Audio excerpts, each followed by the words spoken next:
আমি এটাই আপনাদের জন্য বলছি এবং আমি প্রতিনিয়ত প্রশাসনের সাথে যোগাযোগ করছি আমার জায়গা থেকে এবং আমি আশা করছি, আমি প্রত্যাশী অতি সত্ত্বর ওনারা নিশ্চয়ই আমাদেরকে একটা ভালো খবর দেবেন এবং এই আসামিকে ধরে তার জন্য যে আইনি প্রক্রিয়া, সেই প্রক্রিয়ার মধ্যে যে দৃষ্টান্তমূলক শাস্তি হয় সেই দাবি প্রত্যাশা করছি এবং আপনাদের সবাইকে আমাদের সাথে যাচ্ছি। আজকে যেমন আপনারা শাহীন জোয়ারদারের জন্য এসেছেন, শুধু তা না, শুধু শাহীন জোয়ারদার যেমন আমাদের জন্য একজন স্বনামধন্য চিকিৎসক, আমি শাহীন জোয়ারদারের দ্রুত সুস্থতা কামনা করি। আপনারা পার্টিস টাইম এটাও শুনেছেন, তার উন্নত চিকিৎসার জন্য আমরা তাকে কিন্তু ঢাকায় রেফার করেছি এবং তার জন্য তার চিকিৎসার জন্য কোনো ত্রুটি না হয় এবং আপনাদের জন্য তদন্ত বোর্ড করা হয়েছে। আমাদের প্রশাসনিকভাবে যে বিচারগুলো করার দরকার সেগুলো আমরা আমাদের মতো করে করব এবং আইনি যে প্রক্রিয়া, আইনি প্রক্রিয়ার মতো হবে। আর আপনাদের কাছে অনেক ধন্যবাদ জানাচ্ছি যে আপনারা আমাদের একজন ডাক্তারের জন্য আপনারা এভাবে ছুটে এসেছেন এবং আমরা দেখতেছি যে আপনারা একজন মানবতা চিকিৎসকের জন্য আপনারা কিভাবে ছুটে এসেছেন এবং আমি আপনাদের আন্তরিক ধন্যবাদ জানিয়ে আমি শেষ করছি। ধন্যবাদ। হাসপাতাল বন্ধ করে দিয়ে কোনো রকম আন্দোলনের জন্য আমি আপনাদের এখানে কোনো রকম অনুমতি দিতে পারবো না, বরং আমি যেটা চাই যে হাসপাতালের সার্বিক পর্যায়ক্রম চালু রেখে আপনারা আপনাদের যেটা আপনাদের বলবো না, আমাদের যে চাহিদা, আমাদের যে প্রত্যাশা সেটা আমরা যেন আদায় করতে পারি, কিন্তু কোনো সাধারণ রোগীকে জিম্মে রেখে নয়। একটা কথা আসলো যে আমরা সবাই আমাদের হাসপাতাল অচল করে দেব।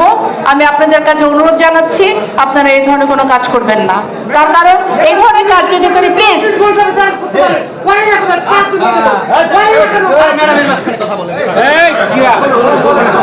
এই কারণে এটাতে সাধারণ লোকের চিকিৎসা ব্যাহত হবে, কাজে আমরা তাদের চিকিৎসা ব্যাহত করতে পারি না।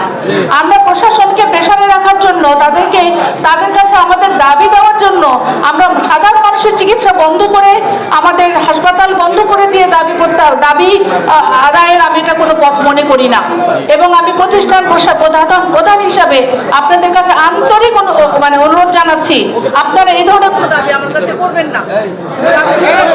আমাদের প্রথম দাবি হচ্ছে আগামীকাল যে আসামি অ্যারেস্ট হয়েছে ওকে রিমান্ড দেওয়ার কথা ছিল, কেন রিমান্ড দেওয়া হয়নি? দ্বিতীয়ত হচ্ছে আমাদের এখন পর্যন্ত কোনো আপডেট আমরা পাইনি যে আসলে কতটুকু তারা কাজ করছে। তৃতীয়ত বিষয়টা আমাদের যে একজন আসামি ধরা পড়েছে, এই আসামিকে আমরা সাধারণ জনগণ ধরিয়ে দিয়েছি, তারপরেও এই পর্যন্ত তারা কোনো আপডেট আমাদের দিতে পারেনি। যদি আপডেট দিত তাহলে আমরা এখানে আসতাম না বা আমাদেরকে বাদগুলো আমরা সাড়া দেবো। এখন আমাদের এই এলাকাবাসী, আমাদের এই প্রতিবাসীর পক্ষে আমাদের কিছু প্রায় ওদের মতো পালানোর সুযোগ খুঁজছে। আমরা সত্যি কথা আমাদের মতো আমরা সব আটঘাট মাঠে বোধেই মাঠে নামছি। আপনারা বিশ্বাস করেন, শাহীন জোয়ারদারের উপর হামলা এই আসামি যদি আমি না ধরি, এখানে আমার কোনো সৌন্দর্য দেখানোর সুযোগ নেই। আমিও রাত্রি ঘুমাতে পারি না, কাল সকালে কি হবে বিক্ষোভ, কালকে কি কর্মবিরতি দেবে, এটা কিন্তু আমাদের প্রশাসনের হেডের কাছে। সত্যি কথা, এই ব্যর্থতা শুধু ডাক্তার না, আমার উপর বর্তায়, আমার প্রশাসনের উপর বর্তায়। এই জন্য আপনাদের কাছে আমি অনুরোধ করছি, আপনারা আমার উপর আস্থা রাখেন, আমি ব্যর্থ হব না। আমরা শুধুমাত্র শাহীন জোয়ারদারের কারণে আমরা আসি নাই, আমরা সমগ্র ডাক্তার জাতির তার যে আরো যে সহযোগী রয়েছে তাদের আজকে আমাদের এই এলাকাবাসী, আমাদের প্রশাসনকে আছেন, আপনি আপনাকে সুস্পষ্ট আমাদেরকে জানিয়ে দেবেন যে আপনার ধরতে পারবেন, তাহলে আমরা আরো বৃহত্তর কর্মসূচিতে আমরা যাবো।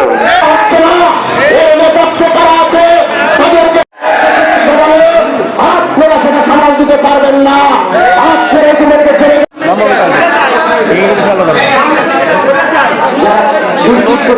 আমাদেরকে জীবন বাঁচায়, তারা তোমাদের পাশে দাঁড়িয়েছে, তাদেরকে মেরেছ,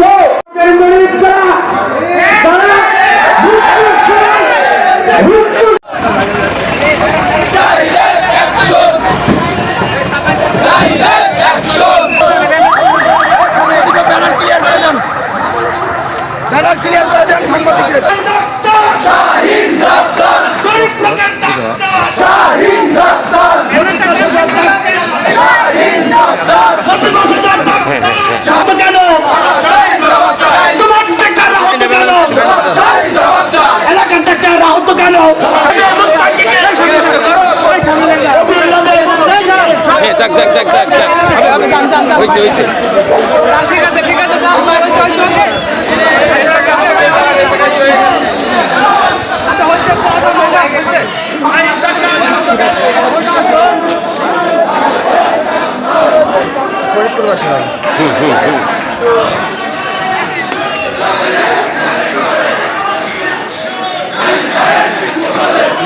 খোলা না